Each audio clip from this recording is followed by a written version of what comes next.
What up, what up, what up? College Hoops, Coast to Coast. Kevin Sweeney, the one and only Sports Illustrated's finest. Let's get it.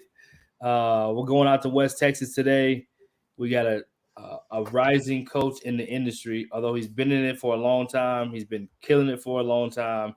He's been a part of ORU's last run that they just made, recruiting great players there. He's been a part of Houston's last run that they just made, and the runs that they've been making. Louisiana Tech just won a championship. He was there. He's won pretty much everywhere he's been. Probably hasn't gotten the credit he deserves, but he's getting the credit now to be a high major assistant. So we got Coach Talvin Hester representing DFW. Let's go. Hey, how's everything going? Not too much, man. We had to give you a little intro, man. People don't know about TS. I had to let them know. The people who need to know. Yeah, they do. They do. Kevin Sweeney, Talvin, Kevin Sweeney. I'm going to let Kevin kick it off. Texas Tech, Red Raiders. What we got? Yeah, man, I think the first thing I would want to touch on is there seems to be an unbelievable just energy out in West Texas right now in Lubbock about Texas Tech basketball. Can you speak to what that's, first off about that energy and also what that's like for you as a coach trying to help lead the program in all facets of it, right? From recruiting to keeping your players engaged, right? Like how much does that rabid fan base help build and boost this Texas Tech program? Oh man, they're everything. And that was before I got here. We're just trying to keep it going, to be honest with you. It was something special that they started. And, I'm blessed to have an opportunity to come help Coach Adams.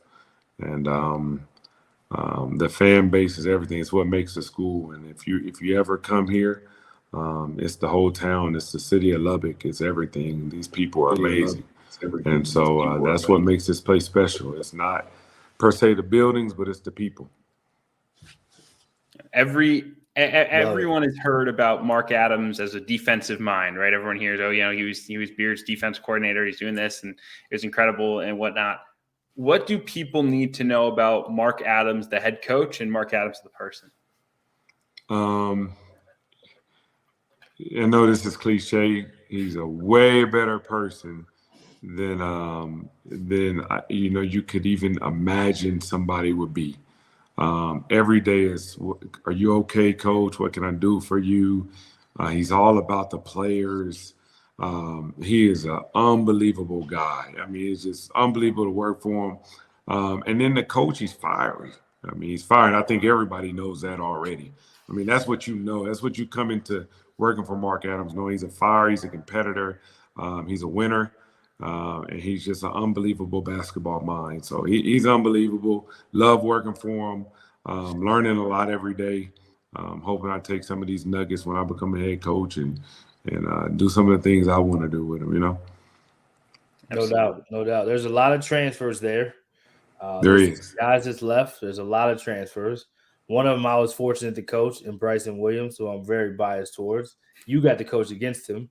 And then there's another one that you recruited and coached at ORU that had an unbelievable run last year that is now reuniting with you at Texas Tech. Talk about those two transfers in particular and then go on to some of the others if you don't mind. You know what? I think everybody has a bunch of transfers this year. You either have a bunch of transfers or a bunch of returners. And if you have a bunch of returners, you don't need the transfers. I'm telling you, everybody has transfers. And, I got here in April and we had to put the team together. Coach Adams had to build. So we just put together the best team we could put together. And I think we did a pretty good job.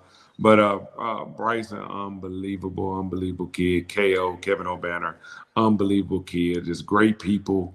Like I said, you coach Bryson. He is a worker. Yes, he is. He is I'm talking about early riser, go to bed late, love basketball, wants to make a living of it, worker. He's unbelievable. So love him. Looking forward to being able to coach him and not be on the other end of that. Yeah, he's pretty hard to guard. Oh, you're trying to stop him. He's really good. And then Kevin O'Banner, I think the world saw what he did last year in the NCAA tournament at Oral Roberts. To be able to take him in major deep into the tournament. And I think at one point he was a leading scorer in the NCAA tournament. and one of the best rebounders. He's really good too. But like I say, I'm gonna say it again: unbelievable kids.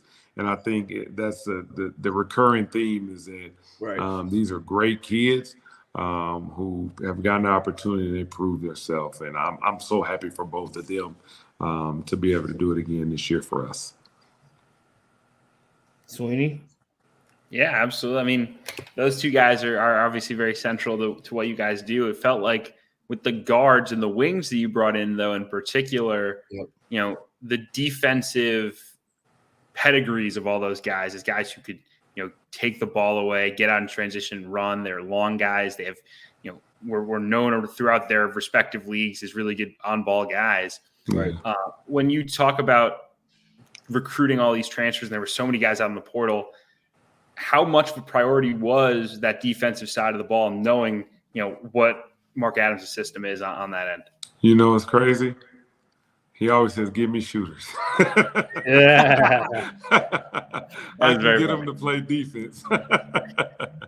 So, I mean, to be honest, we just wanted the best players we could find. And we graded and evaluated a lot of them. And we just tried to put a good team together, and to be honest, when it's April, May, June, I don't think we per se said, "Oh, let's get defensive guys." We just wanted the best players we could find, and I thought we found some pretty good ones. Absolutely, and you also have some pretty good ones sticking around. Kevin McCullough and Terrence Shannon in particular. What have those two guys done in particular? And obviously, there's other returners as well. But what have those two guys in particular done for you guys from a culture standpoint of helping with the transition period? You know what? They've taught the other guys how hard you're supposed to play. I think this school has a blue collar toughness reputation, and those guys are true examples of that. They do it every day in practice. They give their all. I would not exclude Clarence and Buzo and Marcus Santos Silva. Those guys have done the same thing. They come with a hard work, blue collar attitude that was given to them when they got here, and our new guys have bought into it. Looking ahead, Tuesday night, opening night, a couple days away now. The atmosphere in the building behind us in this call. I mean, how excited are you about that atmosphere that you guys are going to walk into? I'm really excited. I'm more excited for the kids, though. You practice so much from the time these kids get here in the summer, and you're practicing every day against each other. And for them to be able to put their hard work on display, I'm excited for them. For us, I think we just want to see the fruits of our labor. And I think that, winning and playing well is a byproduct of doing things the right way. And I think, we have a good leader in Mark Adams and learning how to do things the right way. So I'm excited for the kids.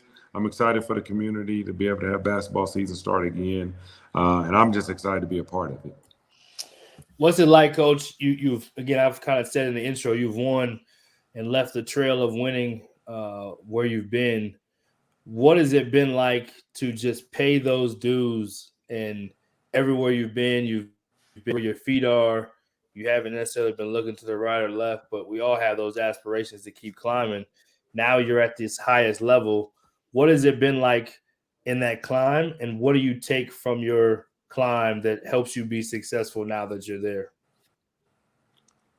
Along the way, I would say this. I've worked for some unbelievable people. And that's what I've taken from it the most is I think one day when I get my chance, I'm gonna be basically a pot of stew of all the coaches I work from. I'm gonna be a little bit of corn, a little bit of potatoes, a little bit of green beans. So even from my non-Division I days, Brian, you'll understand this. Yep. My Tim McGraw days, who's won national championships at D3 JUCO, and my Terry Waldrop days at NAI, who won a national championship, and on down the line, my coach at San Jose, George Nessman, was inducted into the JUCO Hall of Fame in California, and not to mention the Danny Caspers and the Kelvin Sampsons and I think a rising star in this business is my last boss, Eric Conkle. I really think people are going to hear a lot about him in coming years at Louisiana Tech. He's just really, really, really good. And Paul Mills. I mean, you see what he did in the tournament last year. So I've taken a lot from them, and I've tried to create in my mind a lot of the things I want to do. And formulate and write down things that I've learned from them and keep them in a book. And hopefully one day when I get my opportunity down the line, I can hopefully be half as good as those guys were, And I think if I can be half as good as these guys, learning from Mark Adams now, then hopefully I'll be a hell of a coach one day. But I've just taken that and tried to enjoy the process and learn from all of these guys and then take everything that they've given me. Regardless to where they were at, whether it be Northlake or Texas Tech or University of Houston or La Tech, and just learn from them. And that's been the most enjoyable thing for me. Kevin, I got two more. I'll let you go next, though. All right. Well, let's keep teeing it off for me. I'll talk to this dude all day. He's big time. When you look at the early schedule for you guys as you work through some of the challenges that are inevitable of having a bunch of new guys and a new coach and all those things, what are the big things you're looking to learn from your first really month of the season? Just when the lights come on, we practice each other. We practice hard every day. When the lights come on, who can take the game plan to the floor? Who can compete at a high level. I think every coach in the country is waiting to see that on November 9th. I don't think it's just Texas Tech. I really don't. And the challenges for us is just, like Brian said earlier in my coach career, being where your feet are. Well, we got a game November 9th, and that's our challenge. And we want to be the team that we practice to be November 9th. And then we'll worry about November 12th. But November 9th, we got to be good. And I think the challenge is exactly what you said, is we got a bunch of new guys. And, in college sports over the years, returners have won a lot of games for a lot of programs. And this portal has changed that. And so now a lot of people are going to have to learn with a lot of new guys. And we'll see if we can put that together and see where that goes and say, hey, that's just something we'll all have to manage as we go along. Yeah, one thing about Mark Adams and coaches that really teach and have that kind of culture, I coached against him in junior college back in the day, and he won a national championship in junior college himself with Jay Crowder, if I'm not mistaken. No, he may have won it the year before that or a couple of years before that, but he did win one. And one thing about his teams, they always get better as the year goes on because he is a teacher. He is a guy that's big on that the culture part of things. So I look forward to seeing what you guys do as it goes on, because the Texas Tech team you see early will not be the same team you see late. No doubt. We always talk about continuing to get better all year. Yeah, absolutely. And I know Barrett Perry, he was on the staff. I worked with him at University of Utah, and he's going to bring his fly approach to things and add his swag to we know that. But Texas Tech is kind of a place that's built now on this like chip on their shoulder. I have a chip. We're the underdogs. It seems like the fan base has embraced it. The team, the guys you have, seems like they're embracing it so far, just kind of watching from afar, and the videos and the content is getting put out. What would you want people to know about either Red Raider Nation or this team that maybe they may not know? And because you're behind the scenes, you're with them every day, what would you want somebody to know about this team in particular, or just about Texas Tech as a place? That's a really good question. It's kind of one of those places that, it's not one of those places that people look at as sexy, but it's such a place that you can win at a high level, and it's such an authentic place. So I'm just curious, what would you say? I think I would just want to continue the theme that we're not prima donnas. We're blue collar guys. We're gonna put our hard hat on. We're gonna work every day. Right. I don't think that's something that they don't know. I think that's something that they expect from this school. Right. And I want them to know that is going to continue. And I think we got the right leader for that, to be really honest. We got the right head coach for that. He is unbelievable. Like I say, he's humble. He's a worker. He challenges our guys. He challenges the coaches. I think that's the only thing I would want to be out there about. I said we're gonna come put our hard hat on. We're gonna work every day. You know. The last two I got. So Go ahead. Texas Tech, Texas. Everybody wants to know. It's gonna be fireworks. Everybody wants to know. You play them twice. Is there some circle asterisks by that game? I'm halfway joking. I know it'll be a good game, but you have a lot of good teams that you play. So really just want to know, is there a funny story you can tell us, anything behind the scenes of your career, of something that's going on with the players, something that's going on in that culture, or something in your career? We had somebody tell us earlier about them leaving their pants behind. They grabbed their son's pants. They were way too small. We had another one talk about somebody spit up on their shirt as far as their son or daughter spit up on their shirt. So anything funny you can tell us, from personal to business, that you can just give us an insight into your world. Into my world. I think the early days of me coaching were some learning experiences. I won't say the coach. But I can remember I was at a particular school really early in my coaching days. And I didn't really have much role. The coach told me when I first started, he's like, look, I don't need your damn plays. You know, I just need you to do what I asked you to do and whatever. So when I say I was young, you know, and so my job was to carry this sheet around. It had his last second plays on it. It was a clipboard, like it was the whiteboard we write on. And it was my first time ever riding on a charter bus with the team. Okay. Right. And so we get off the charter bus, and I'm thinking that it'll be outside. Like, I'll leave it in there. I'll go in the gym. We'll do something. I'll run out right before, go get this clipboard with these plays on it, get back in the gym. And everything is fine, you know. They're doing something before. I can't remember if it was a girls' game. I don't remember. But I remember I went back outside to get the clip bus, and the bus was gone. I was like, where's the bus? It was like with the gas up or something, you know? But the game was going to start in like 45 minutes, and I don't have this clipboard, right? So I'm panicking. I'm like, oh, my God, what do I do?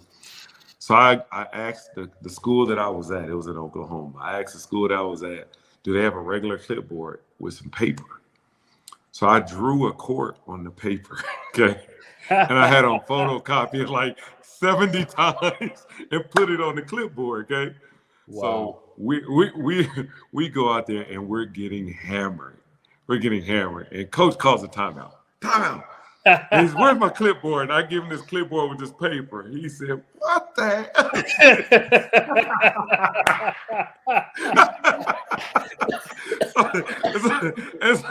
and so he kind of snarled at me a little bit. So then later in the game, we're getting hammered again, and he just calls timeout. He's just going at the guys, and he turns around to me and said, don't ever forget my clipboard again. The truth is, I forgot it one more time that year. How about that? But somebody bailed me out. I called somebody, and they went up to the school, got it, and overnighted it back to me. And got it. But after that was a learning experience, man. I've been so careful. I double and triple check things now, man. It was something else. And you know, it's so crazy. I love that coach to this day. Me and him are so close. We talk all the time, but he grew me up, man. He taught me some valuable lessons. But man, I had a rude awakening in the business then, man. It was bad. Can you imagine getting a brown clipboard with the metal front with 70 sheets of paper with a home-drawn cord on it? It was bad. Oh, man. I've heard of a lot of them. I haven't heard of that one. It was bad. Man, that was a good one. That was a good one. That's up there with the greats. TS, appreciate you, man. Thanks for taking the time. Excited to see you guys do great things this year, and always supporting over here. And thanks, like I said, for just coming on and telling us about what goes on behind the scenes at Texas Tech. Man, I appreciate it. We would love to have you guys out one day. Check it out. I know, Brian, you've probably been here a million times. Kevin, if you've never been here, it's unbelievable.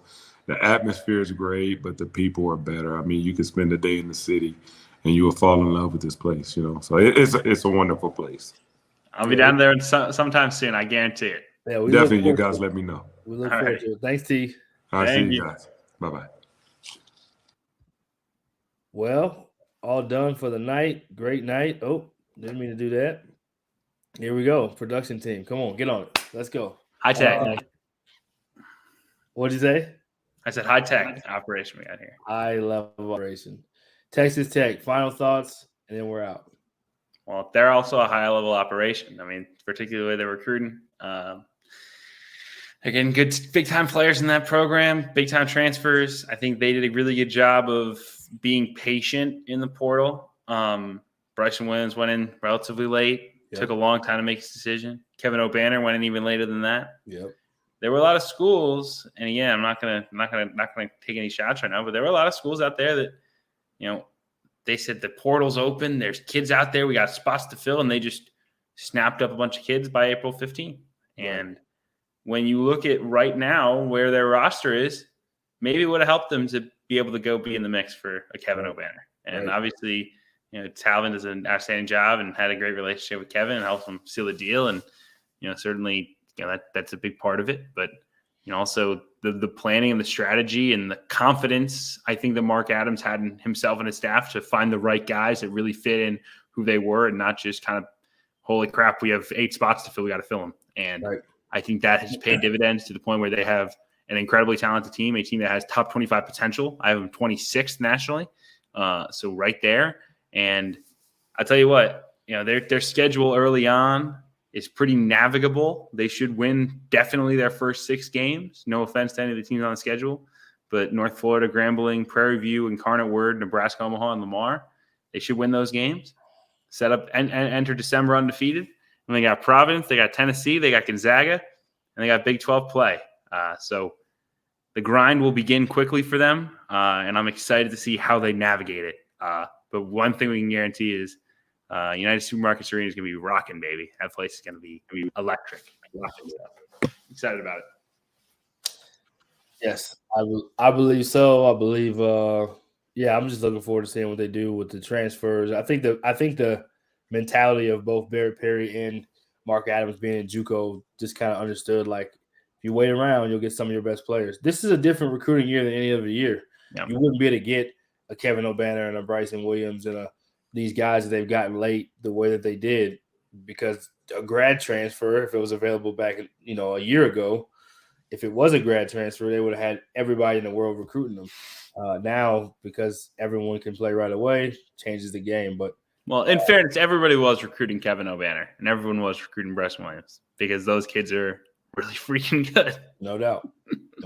And they were able to get them. I mean, and man, you told me a couple of years ago, Bryson Williams, that dude is not just a good player anywhere. He's a high impact player anywhere in the country. And anywhere. I'm very excited to see. He balled out against Kansas last year at Allen Fieldhouse. Yes, he did. I'm very excited to see what he does for a full season in the Big 12.